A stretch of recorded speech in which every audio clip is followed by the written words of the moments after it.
All right, thank you, Jessica. All right, hello everyone. I'm Chelsea. I'm a senior product manager at Atrius and the product lead for our Atrius sustainability and energy products. Atrius is a SaaS product belonging to a larger manufacturing and retail organization called Acuity Brands. And so I've also, along with working as a product manager on the software side, I've also worked closely with our internal sustainability team for our larger retail and manufacturing organization, helping out with our scope 1, 2, 3 carbon accounting and ESG reporting as well. So as I know we've started to trickle in some questions, both about the software and kind of the trends in that space. So happy to hopefully get to those through the presentation, and then we'll have some time afterwards as well. All righty, so let's get to it.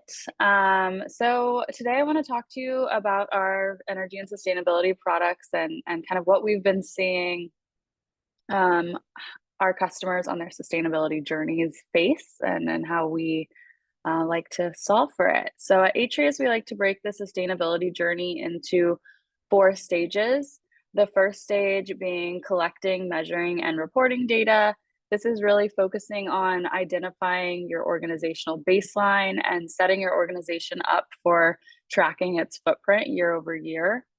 Once a process is outlined for measuring an organization's footprint, they can move on to stage 2, which is actually being able to analyze that data, setting reduction targets, and then starting to track progress towards those goals and targets that you've set.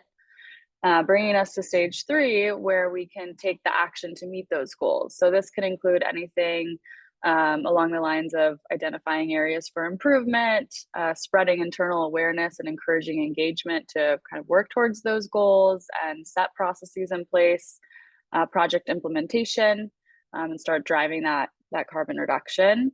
And then at stage 4, we want to ensure we're measuring our successes. So quantifying our carbon savings, our cost savings, maybe calculating ROI on certain projects so that we can ensure that we maintain and grow our budget in coming years for future energy and sustainability projects.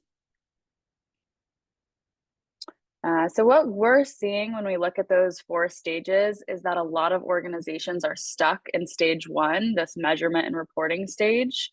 With the increase in government mandates, globally, we've had some state mandates that are kind of coming to fruition. And then just the general attention given to carbon accounting these days, organizations that may have previously focused more on the decarbonization side through projects and energy management are tending to spend their time and budgets on data management and reporting. So, if you're not a large organization, I've seen sustainability managers who, used to be working on their next, solar project, and now they're tasked with doing all this data collection and reporting. And baselines are important, but how can we try to optimize that process so that the sustainability managers, energy managers can focus more on the actual projects? And in a study done by Ernst & Young, they identified that over half of companies are still managing sustainability data in spreadsheets, which can be a big reason why organizations are having a tough time moving out of this first stage. We also partner with an organization called Smart Energy Decisions to put out an annual State of Corporate Sustainability report, where we survey a number of organizations about their energy and sustainability practices. And we ask the question, aside from possible budget constraints, which of the following are barriers to successfully implementing your sustainability strategy? And the top 2 answers, making up almost half of all organizations surveyed, were data quality problems and labor and manpower. And so I think this really brings us back to the last slide. Organizations are, managing their sustainability data in spreadsheets. Managers are spending all of this time collecting data across their organization, becoming the internal expert on carbon calculation and reporting methodologies. These tasks are really time consuming. Not to mention they can be fraught with human error. If you're managing all of your data yourself, you don't really have that level of oversight. And so I think we're seeing managers and organizations really spending a lot of time in this first phase. So at Atrius, we outline the pathway to sustainable spaces, starting with measure. which we've talked about, and I think most organizations are today. And as we move along the path, organizations can further optimize their carbon footprint. So starting with measurement and then moving on to visualizations and alerting can help organizations have better insight into their resource and activity use that drives carbon emissions. Taking a step further, companies can invest in real-time energy management, utilize advanced baseline algorithms and benchmarking tools to identify problem areas. And lastly, asset level insight with predictive alerting and direct building controls can help drive down carbon to the finest degree. These are all ways that, when you start to lean on software solutions and get out of those spreadsheets, you can have tool sets at your fingertips to help you decarbonize, see into your portfolio, identify those areas for improvement and start to act on them. And our Atrius software suite, inclusive of Atrius Sustainability Energy and our new product Atrius Facilities, can help businesses at each step in this journey. Today, I'm going to focus on our Atrius Sustainability and Atrius Energy product, but if you have questions about that kind of final step of asset management, Atrius Facilities, there's information on our website, so please either post your questions and I can get those to the right people or go check it out yourself. But Atrius Sustainability is essentially our carbon accounting tool. The goal is to automate your sustainability data collection and reporting process. It helps organizations manage your sustainability data, calculate greenhouse gas emissions based on industry best practices, configure reports to meet those different government regulations or investor interests and internal needs, so that you can really dedicate more time to driving carbon reduction. And then Atrius Energy is going to be that carbon reduction tool. So accelerating your journey to net zero carbon emissions by reducing your manual data collection and fragmented data repositories. So you can collect data from all of your different sources, try to automate those. And I'll talk a little bit about that and start to keep data all in one location. You also have the option to gain access to high resolution data. So if you install smart metering or have access to green button data on your utilities, that gives you, more insight into how your energy is being used over the course of the day. It really gives you the tools to take the right actions and work towards your reduction targets.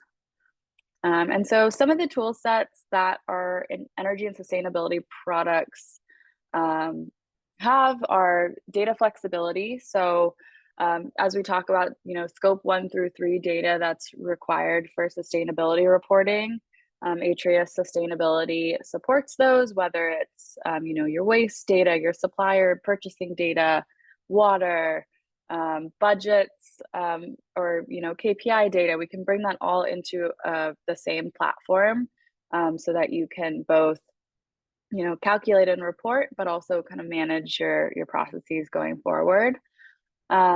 We bring data in through our out-of-the-box integration. So we have integrations with utility bill providers. We can bring data directly from your utilities, or if you're more interested in installing hardware and getting some of that real-time data, we can connect with your BMS, solar inverters, and then we can also connect to Energy Star Portfolio Manager, both bringing data in and pushing data out when we start to talk about energy disclosures. So we talked a little bit about utility bill data automation. One of the newer features that I'm going to be demoing for you today is a tool that helps with manual data collection from suppliers for scope 3 data. Because I know that along this journey, while we all would love to automate a lot of our data collection, some of those sources just are not as easy to automate. And so we have a tool that's made manual data collection a lot simpler and allows you to manage those processes all through the Atrius platform. And then once the data is in the platform, that's where we can start to do things like automated carbon accounting. So we support emission factors all over the world for scope 1, 2, and 3 emission calculations. We have over 100,000 emission factors, and I will definitely show you our standard library in just a minute. Energy management tools, so that's when we get into that, driving carbon reduction. So looking at your load profile analysis, doing project measurement and verification, analyzing your use against baselines, or maybe benchmarking your buildings against one another to identify those high energy consumers. Holistic task management. So, your ESG reporting can be a pretty daunting task that includes things like data collection as well as QA, building those reports. So, being able to manage tasks within the platform, increasing visibility into usage trends, and your progress towards your goals. So, being able to have all the data in one place. And visualize that and share that throughout the organization is really important to just generating organizational awareness and working towards your goals, and all in a single solution. So with that, I did, like I mentioned, want to talk a bit about our new feature, Tasks, which aims to help organizations with those difficult to automate data collection and pieces and manage processes and projects. And so I will demo a bit of the whole solution, but let me talk a little bit about this feature because I do want to do a deep dive on here as well.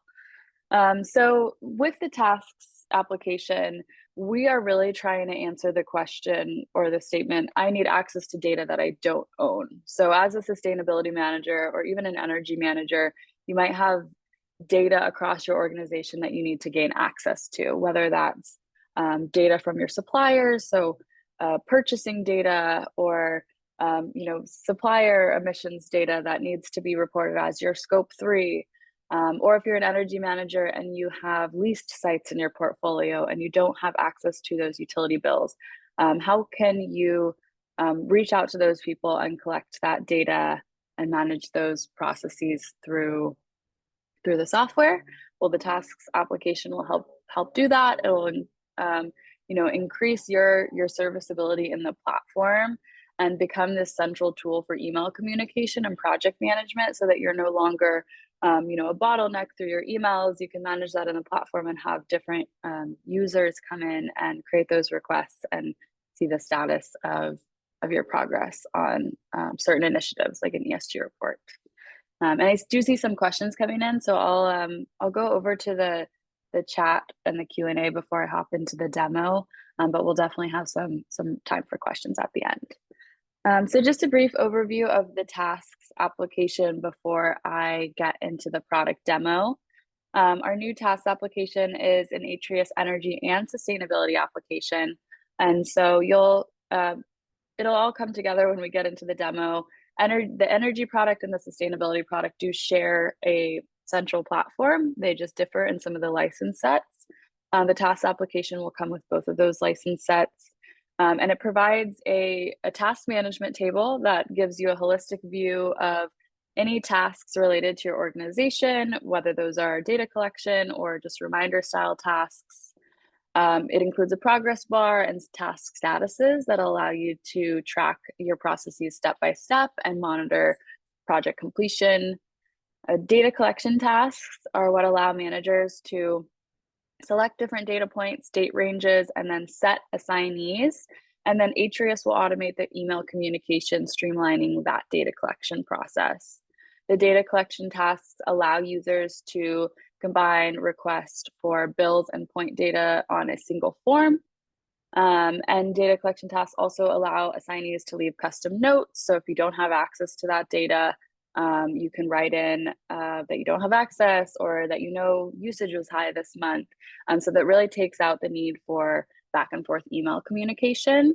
And then any data collected through this task application will go through a review step. So the person who created the task will still need to approve or reject it before it's uploaded. So you don't have outside stakeholders just available to upload data before it gets reviewed. And then we do have an other style task that can be created alongside these data collection items for things like reminders to do your QA before you submit your ESG report, or configure your emission factors, or create dashboards accordingly.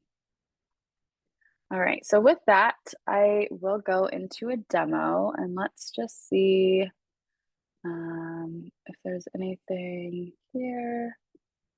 Okay, so yeah, looks like all just kind of admin and more information that we can send out afterwards. So I will go ahead and get into the platform and show you all what I'm talking about.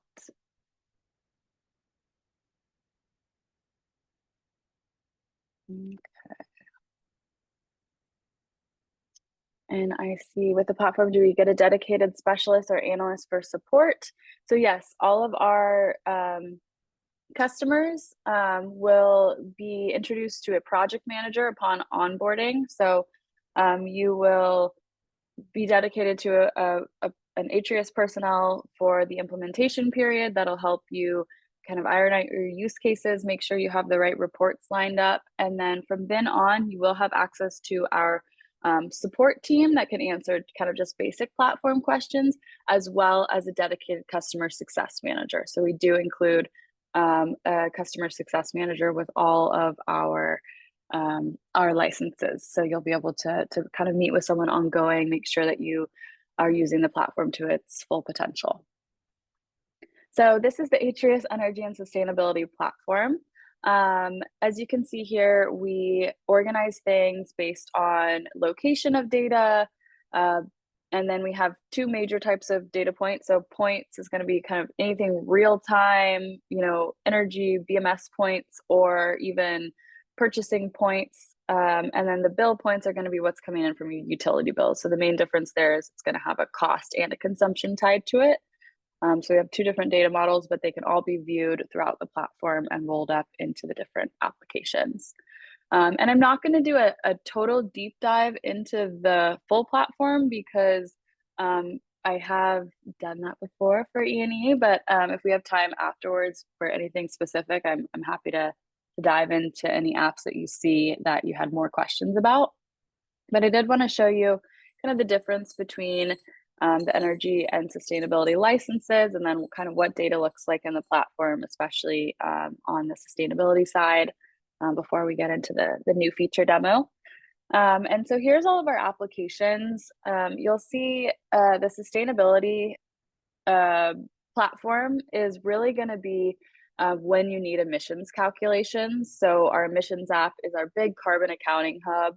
And then you'll also have access to anything else that's not in this energy section. So any of these reporting and alerting features, dashboarding, setting alerts, sending scheduled reports to go out, the task management application, engagement, and kind of manual data management, as well as whatever scoped for how you want to bring in your data in an automated fashion. And I'll kind of go into a couple of these. And then the energy suite is going to be all of that extraneous stuff, as well as some of these analytics tools. And these are things like load profile analysis, heat map analysis, project measurement and verification. Here's an example of our heat map analysis. So typically this is going to be if you're bringing in any real-time energy data. And this is why I keep talking about this decarbonization phase. So you've measured all of your data, but now you really want to get in and see how you're building for acting and where you can take action. And this is a good example of a building that this is an electricity point. You can see that over the last 90 days, it was on a pretty good schedule. We're not seeing a ton of activity outside what's standard work hours, I would say. But then something started to happen in November, and this might explain, the cold season coming on where we really needed to crank up the heat, which may be expected, but definitely gives you some opportunity to look at some of these other days that are really outside the working hours. So, what happened on Tuesday, November 12th, and then maybe taking the action to go investigate that, adjust your HVAC controls, your lights, depending on whatever you have submetered, we can view it in the platform. So that's just a little taste of one of the energy tools that we have. And then I'll give you a taste of the sustainability piece as well.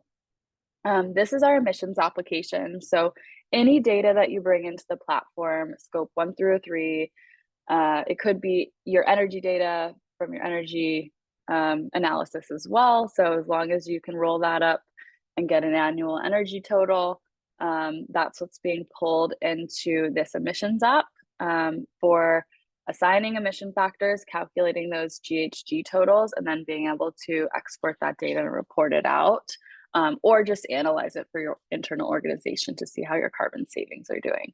And so you'll see here that we have quite a few different types of data listed just in this overview. We're looking at things like average car, so maybe that's your employee commuting data. We have standard operational data, electricity, natural water, gas, and then we have some expense data. So this might go along with some of your scope 3 purchasing data. Looks like we had machinery, food, beverages, and tobacco, manufacturing, refrigerants. We really do support a lot of scope 1 through 3 data types. So we have over 1,500 data types that align with the emission factors that we pull in. And so I think there was a question that came in about industries and whether our platform supports or operates differently for different industries. And it really is just about the data that we see collected. So I think for scope 1 and 2, and we're talking about operational data, we're talking about energy or water. Water's not scope 1, but it would be your kind of building operational data. That we're seeing very standard across all industries. But as we get into scope 3 and we talk about things like purchasing data or what kind of waste comes out of certain buildings, that's where we do have a very wide range of emission factors that support different industries. And we're happy to look at some of the data that your organization cares about to see if we meet those needs. But here's just an example. We bring in EPA's EEIO supply chain data. So if you guys are familiar with carbon accounting, you'll understand that one. But for those of you who are newer, carbon accounting can get pretty deep. The goal of Atrius sustainability is we want to offer all the flexibility we can, but we also want to make it as easy for you to use as possible. And so we do have quite a few standard factored libraries from US EPA to UK DEFRA, New Zealand, Australia, international from IEA. We bring in all of the electricity and fuel factors from there. So happy to answer questions, whether it be offline or in the questions section, if you have questions about what we support.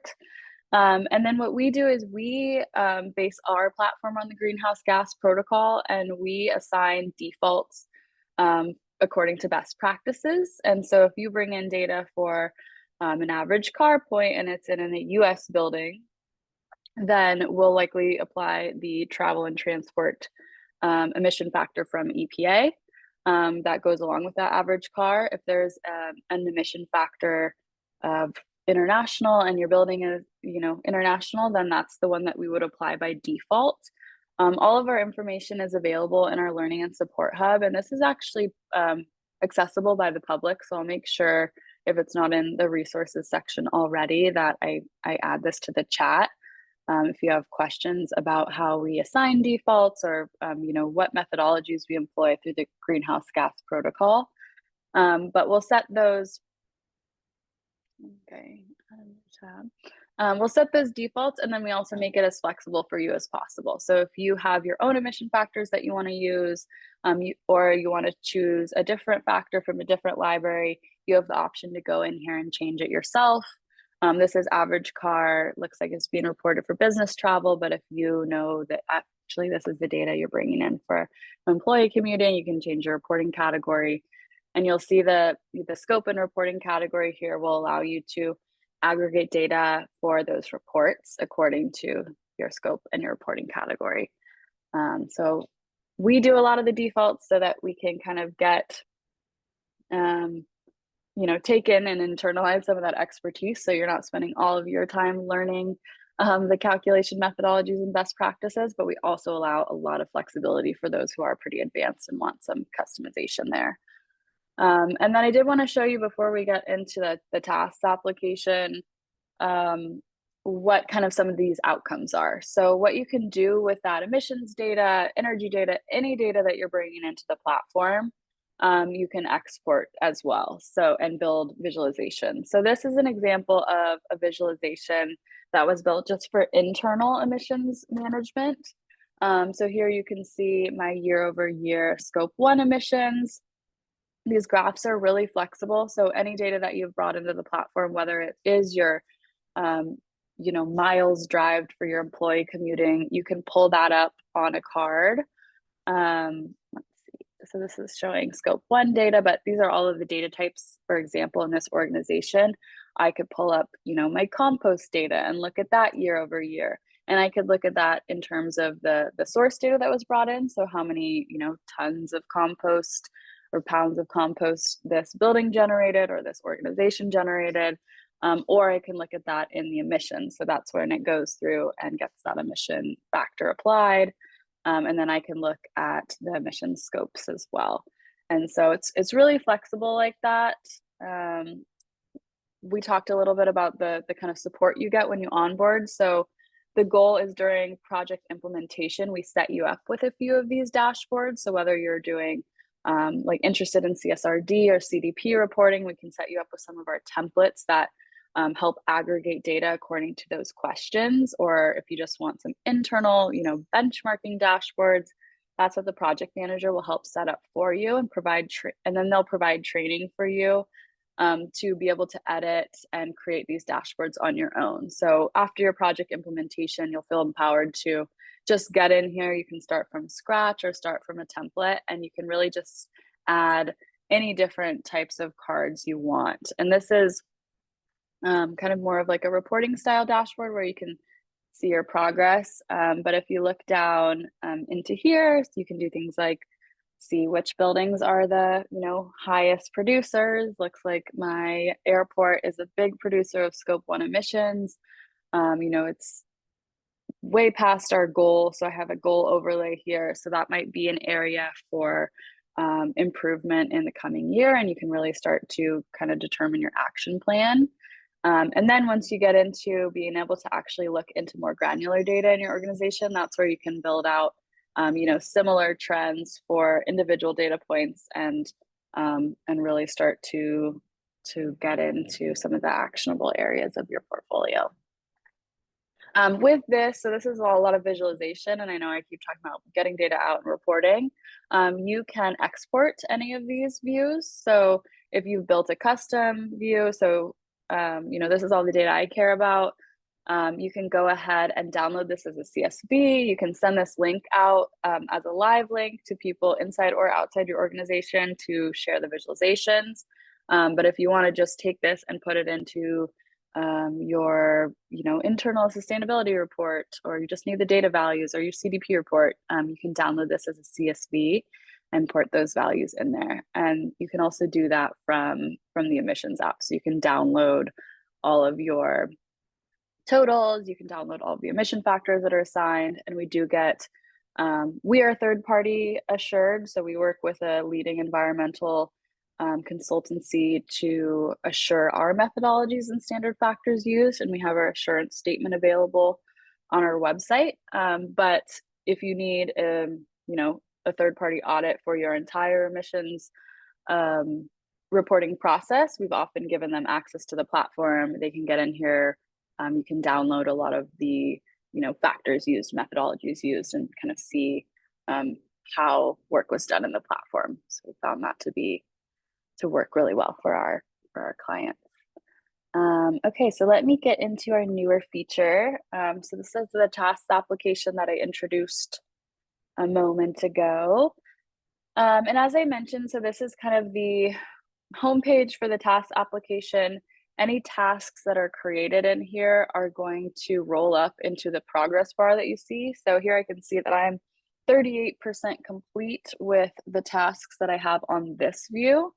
And you'll see some of these are named accordingly. So if I wanted to see for my CDP report how my progress is going, I can just type that in and see all of my tasks that are associated with my CDP. I'm about 67% of the way there. So it really helps you kind of manage that process.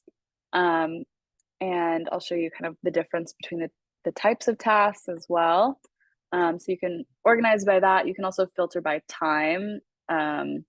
So this is showing all of my tasks for all time, but if I wanted to show, only the tasks due in October, because I know all of those are associated with a certain report, you can filter the table by time, by assignee, author, status, any of that.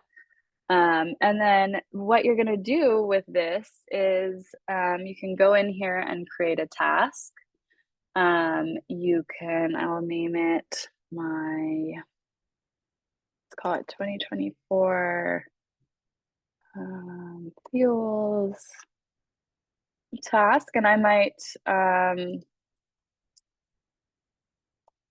differentiate this by maybe building location, because I have different facility managers at all my buildings and they're responsible for different data.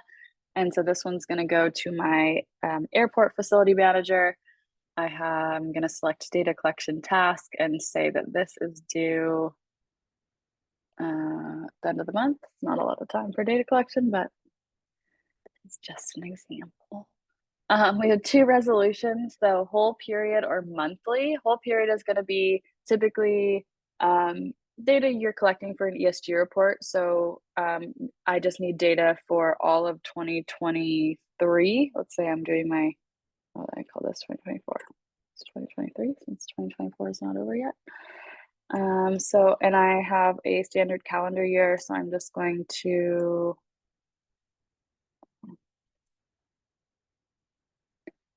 put in a full year of data.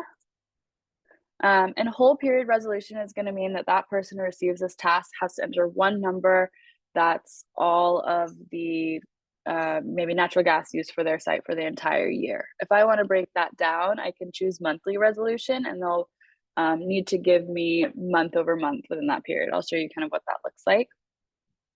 I am going to assign this, and you can add users to receive these. In the user management, they'll just be view only users if they're not going to use the platform outside of this application, or they might only have access to the tasks you're sending them. And let's go ahead and send it to me for now. And then I'll select my data points. We'll just select these ones for now, since this is for fuel use. And I will go ahead and add that task. So here you'll see that my task just got created. That's this one right here, Fuels Airport. And then, so this is going to generate an email that's going to go to that assignee. So if they don't have access to hop into the platform, they'll just get that email and they'll be able to click on the task to fill out the data collection from their email. Because I'm already in here and users that have access to the platform can also see what's assigned to them in here, I'll just click into it, and here you can see the form that I would have received if I was the data collector. I'm saying that I have a request that's due by November 30th. I need to enter data for the year of 2023 for these 3 data types. And so what I can do is I can enter the consumption. If these were utility bills and they also had a cost component, you could enter both consumption and cost. And so I'll just say those, and then as a data collector, I'm actually going to tell them that I no longer have access to the propane use. Maybe we don't use propane on site anymore. I can say no data not available, not my purview, or this is no longer tracked, and that's going to let the data requester know that why I'm leaving it blank. So I'm not just leaving it blank, and it kind of reduces that email communication. I also might want to add a note. So maybe I noticed that we used a whole lot more diesel for our heavy duty vehicles this year than in past years.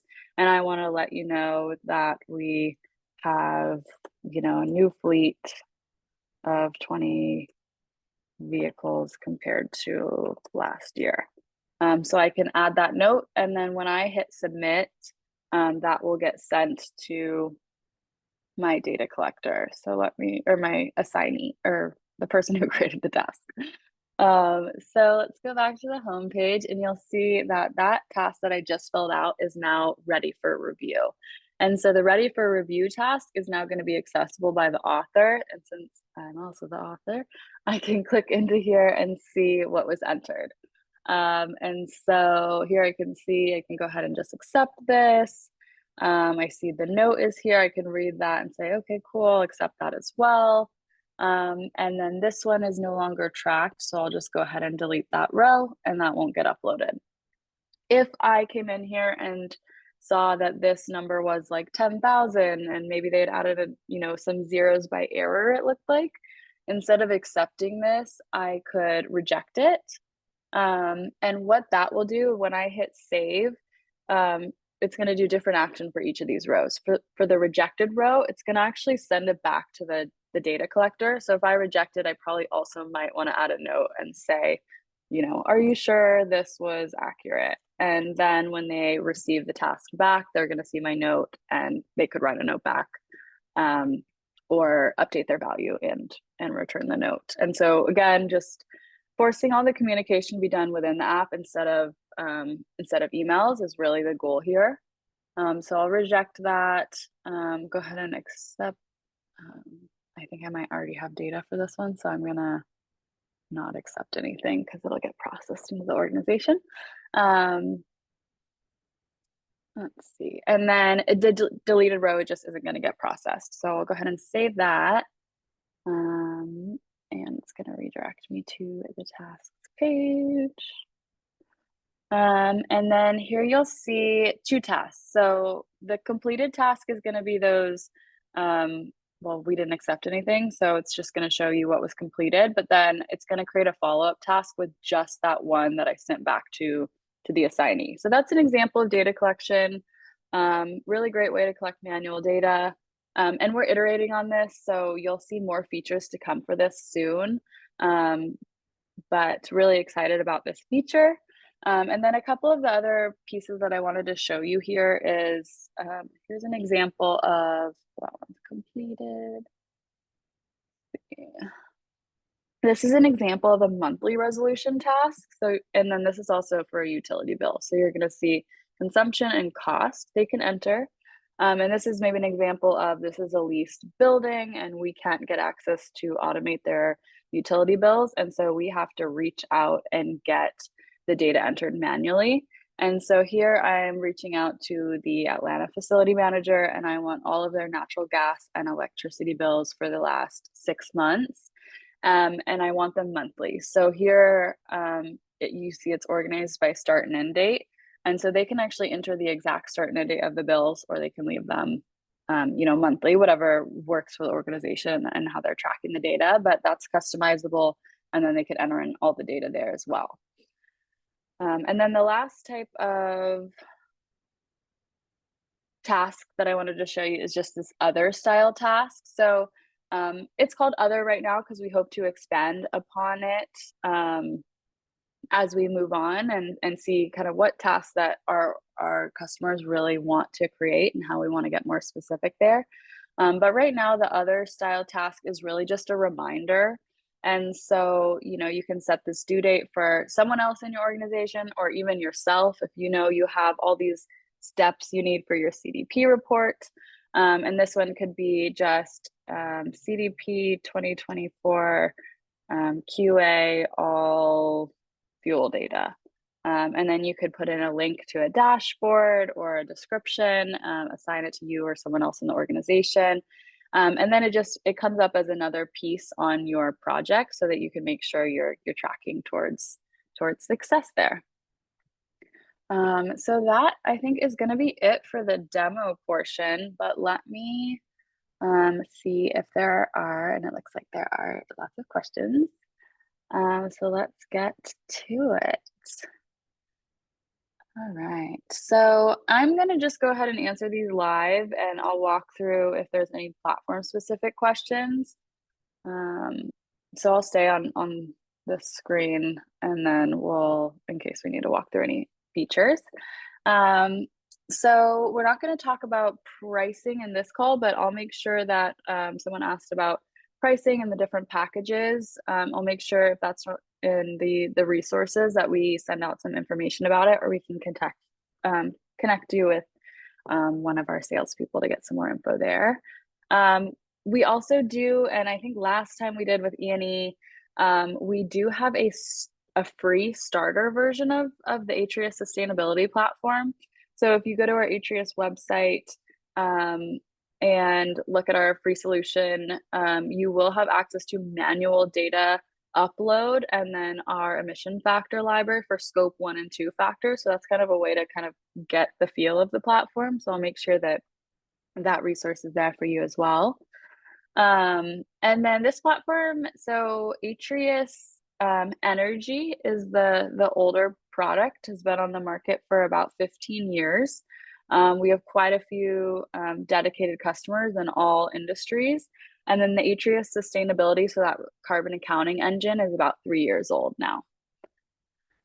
Let's see, what are the key challenges in automating data collection from external sources, and how can tools like this overcome them? So yeah, so I think automating data collection from external sources can be tricky depending on what your data source is. And so kind of like I mentioned, some of the data sources that we have more success with are utility data. So we can usually bring in electricity and natural gas and water from, I think it's over 15,000 utility providers, and those are global. But as we get into more granular data, so as we get into decarbonization and you want to know more about your electricity use or your natural gas or energy use, that is where it just gets tricky on the customer side. So you want to make sure that you have the systems in place to monitor that data. So if you want information related to how electricity has been using in your building according to floor, or plug load versus lighting, that infrastructure needs to be built before it can be automated into our platform. But we do have the tools and the integrations, especially through our sister company, Just Tech Controls. If you have questions about hardware and are interested in getting more granular data, we're happy to help there. But that's one that we see is just the barrier to entry with hardware installation. And then as we talk about like scope 3 data, I think we do see some challenges just in the differences that organizations have in the data that they collect. So whether that's some of the ones that can be automated are, ERP data. So if you have purchasing data through your ERP, we can integrate with that. We have an API. And so that's a conversation we can have. A lot of those systems can be pretty custom. So those tend to be more custom integrations. And so there are, challenges with that. But having it in a software platform really does give you that option if you are wanting to collect data in a more automated fashion. Let's see. Does this allow customization of ESGs that you want to track, or is your software mainly focused on energy and emissions? So we are focused on the E of ESG. So it is going to be the sustainability side. We haven't really branched into the social and governance side of ESG. So that might answer some of the question. I wouldn't say it is, just energy. It's all scope 1 through and 3. And then as we get into, more of the risk management and kind of scenario analysis side, we are not necessarily built to support, full risk management analysis, but we are looking at partnerships there, and we have toyed around with some integrations with partners that do the risk side of things. So I think we are more focused on carbon accounting, and then also energy disclosure side of things. So enabling customer self-service for data uploads and reporting bottlenecks can reduce administrative overhead. Yeah, I would say, so this is what examples do you have where improved self-service have transformed sustainability or energy reporting workflows? I would say we have both seen this for our customers and then firsthand. As I mentioned, this sustainability product is 3 years old because about 4 years ago, I personally was really involved with our internal Acuity brands, scope 1, 2 and 3 emissions reporting and carbon accounting process. And we're a very large manufacturing and retail organization, so it was a lot of work just to, learn all of the industry expertise. So learn what we were supposed to be calculating and what data we were collecting and who to reach out to in the organization, and then how to organize and report all of that information. It was a huge effort for our internal sustainability team.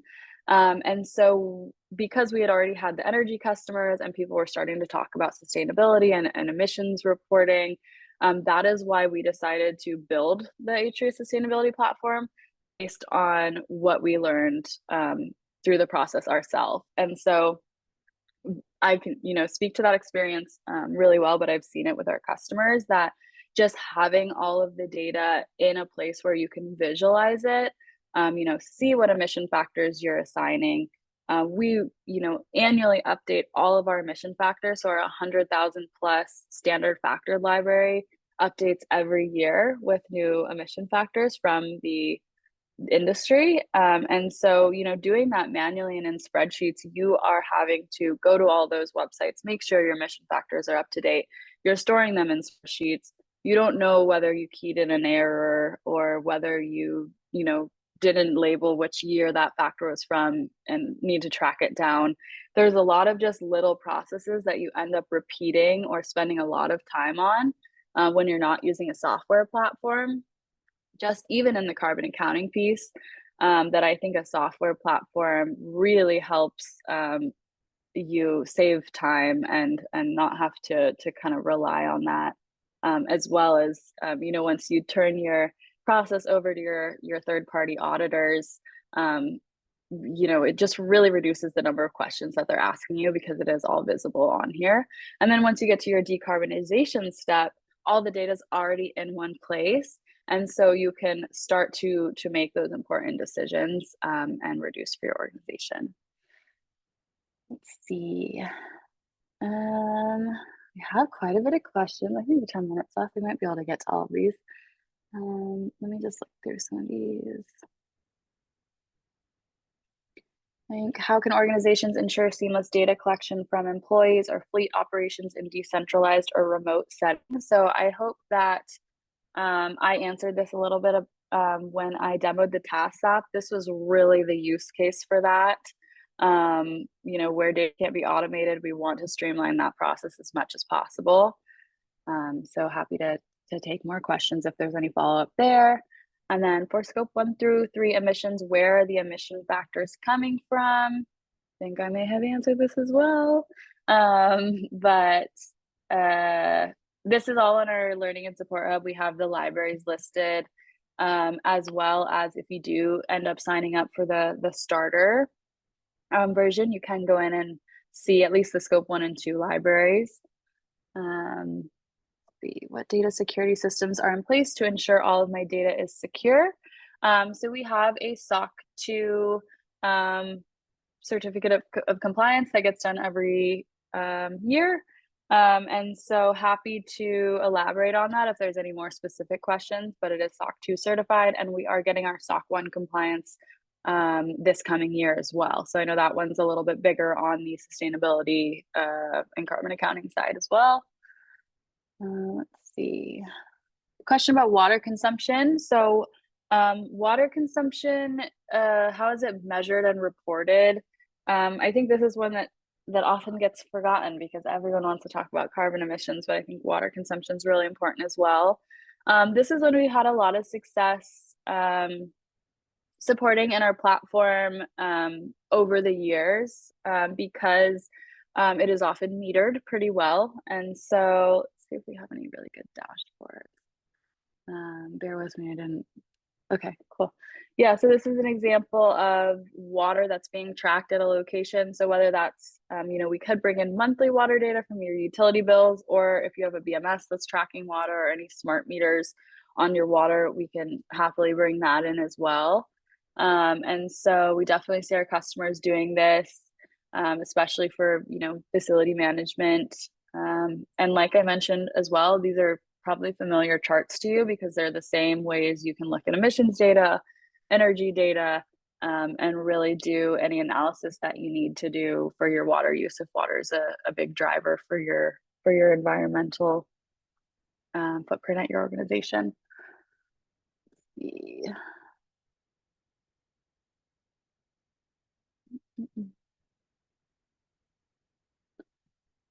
Okay, so I think I've answered a few of these. Is there a workflow to have the data validated and approved by another user, example manager in the system? And so I did show you how TaskApp does have that validation step. The person that created the task has to approve that before it gets uploaded. And then other than that, we do have permission settings. So our user settings can vary by building. We didn't talk about building groups, but if you need to group your buildings into different entities, you can do that in a custom way. But we have you can set up custom permission sets that include specific applications, or a user might only have view access to some applications but can edit others. And then you have your platform administrators. And so you can leave all of the important things, like I know emissions can be something that you don't want to open up to all of your users. You don't want them going in and editing emission factors, so you can make that administrator only. You can go building by building. It's really flexible in that way. And then I think the last question, what % of customers go beyond utilities and incorporate some of that more real-time data? I would say because we started on the energy side, we had a lot of our customers installing the hardware and wanting to see that real-time analysis. We often see customers who aren't necessarily ready for that step start with utility bills. And so I think it's about 80% of our customers have utility bills, but that doesn't mean, and then maybe 20% have real time only. But that doesn't mean that part of that 80% doesn't also have real time. So we often see that people that need like a portfolio overview start with the utility bills and have a baseline of electricity use for all of their buildings, but then go maybe building by building, project by project, and start to look at more granular data for maybe some of their top consumers. That's often a path that we see.